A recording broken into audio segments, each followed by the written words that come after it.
नमस्कार, आदाब। बातें मुलाकातें में आपका स्वागत है। मैं हूँ आपका होस्ट मोहम्मद अफजल खान। बचपन से हम सभी ये सुनते आ रहे हैं कि सिकंदर यानी अलेक्जेंडर द ग्रेट एक महान योद्धा था। उसे इतिहासकार जो है इतिहास में उसे एक महान बादशाह बताते हैं और कहा जाता है कि इसने पूरा विश्व जीता था। लेकिन सवाल ये पैदा होता है कि इस्लाम के दूसरे खलीफा हजरत उमर फारूक के रहते हुए सिकंदर या अलेक्जेंडर ग्रेट को आप महान कैसे कर सकते हैं।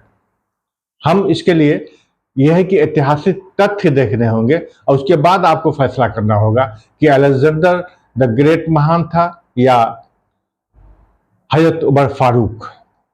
आइए तो ऐतिहासिक तथ्य पे हम परखते हैं और उसके बाद ये आपका फैसला होगा कि महान कौन था। अलेक्जेंडर द ग्रेट, जिसे हिंदुस्तान में लोग सिकंदर कहते हैं, 20 साल की उम्र में बादशाह बना। 23 साल की उम्र में मकदूनिया से निकलकर यूनान जीता।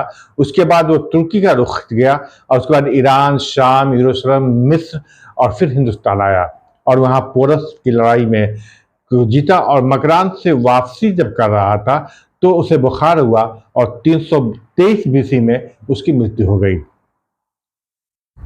दुनिया या हिस्ट्री जिसे आज विश्व विजेता और सबसे बड़ा योद्धा बताया है, आप भी सोचिए कि अलेक्जेंडर एक बादशाह का बेटा था और उसे दुनिया भर के लोगों ने युद्ध लड़ने की ट्रेनिंग दी थी। अरस्तु जैसा उसे उस्ताद मिला था और जब 20 साल का हुआ तो विरासत में वो बादशाह बन गया। अब इससे बरक्स अब आइए हजरत उमर फारूक के बारे में। हजरत उमर फारूक जो थे, उनके 7 पुश्तों में कोई बादशाह नहीं हुआ था। आप भेड़, बकरियां, ऊंट चढ़ाते थे। आपने ना कोई ट्रेनिंग ली थी तलवारबाजी की, घुड़सवारी या तीरंदाजी की। अलेक्जेंडर जो था, अब सोचिए कि अलेक्जेंडर जो था वो एक फौज के साथ 10 सालों में, अगर आप उसका रिकॉर्ड देखते हैं, अलेक्जेंडर सिकंदर एक साल उसने 10 सालों में 17 लाख मील का इलाका जीता और उसके साथ एक बहुत बड़ी फौज थी। जबकि हजरत उमर फारूक ने 10 सालों में बगैर कोई संगठित फौज के 22 लाख मील का इलाका जीता। उस समय के 2 सुपर पावर देश ईरान और जिसे आज हम रोम कहते हैं, उसको जीता था।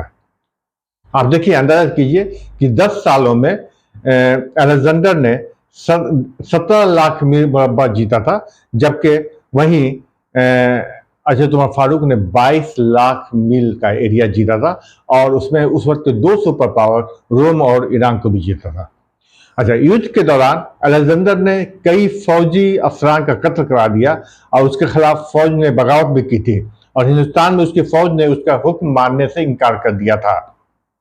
मगर उमर फारूक ने किसी साथी ने उनका विरोध नहीं किया और न ही किसी के खिलाफ बगावत की, बल्कि युद्ध के दौरान आपने इस्लाम के सबसे बड़े कमांडर खालिद बिन वलीद को उसके पद से बर्खास्त कर दिया, मगर किसी ने उनकी हुक्म टालने की जरूरत नहीं की।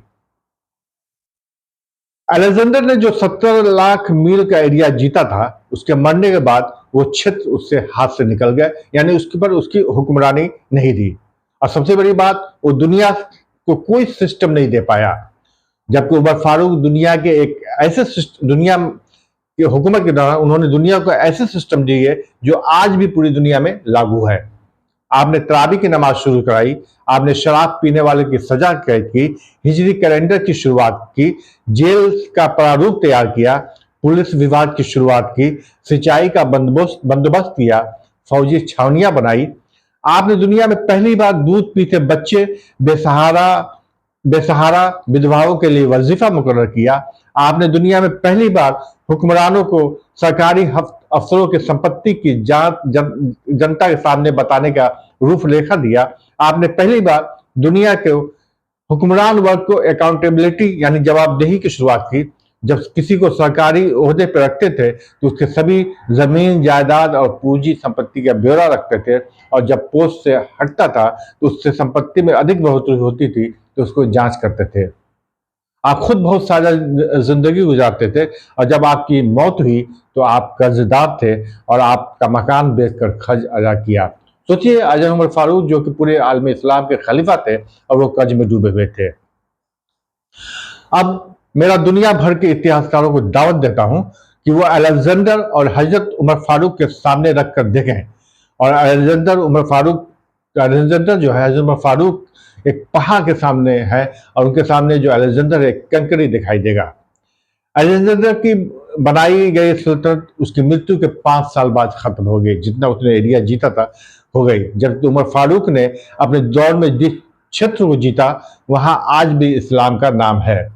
दुनिया में अलेक्जेंडर का नाम सिर्फ किताबों में सिमट कर रह गया है, जबकि हजरत उमर फारूक के बनाए सिस्टम को दुनिया के 245 देशों में आज किसी न किसी शक्ल में मौजूद है।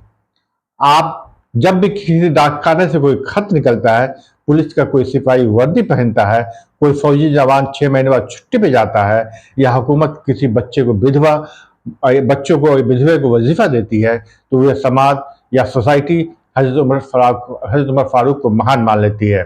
सभी फैक्ट अब आपके सामने हैं और अब आपको फैसला करना है कि महान कौन था, अलेक्जेंडर द ग्रेट या इस्लाम के दूसरे खलीफा हजरत उमर फारूक। आपको ये वीडियो कैसा लगा, आप हमें कमेंट करके बताएं।